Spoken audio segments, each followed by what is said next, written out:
ఆమె ఎందుకు కామాక్షి కామదాయిని అవుతుంది అంటే ఆమె యందు సరస్వతీ శక్తి, లక్ష్మీ శక్తి, ఆమె యందే పార్వతీ శక్తి, మూడు శక్తులు కలిగి ఉన్నటువంటి మూలపుటమ్మ. కాబట్టి ఆవిడ ఏదైనా ఇవ్వగలదు. ఆ కామాక్షి కామదాయిని, కోరిన కోరికలు తీరుస్తుంది.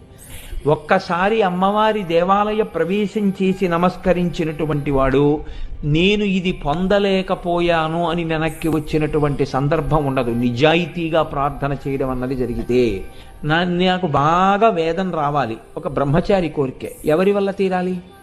ఆవిడ అనుగ్రహంతోనే తీరాలి. నాకు మంచి భార్య రావాలి, ఎవరి వల్ల తీరాలి? ఆవిడ వల్లే తీరాలి. నాకు మంచి సంతానం కలగాలి, ఎవరి వల్ల తీరాలి? ఆవిడ వల్లే తీరాలి. నాకు వైరాగ్యం కావాలి, ఎవరి వల్ల రావాలి? ఆవిడ వల్లే రావాలి. జ్ఞానము కావాలి, ఎవరి వల్ల రావాలి? ఆవిడ వల్లే రావాలి. చిట్ట చివరికి మోక్షం కావాలి, ఎవరివ్వాలి? ఆవిడే ఇవ్వాలి.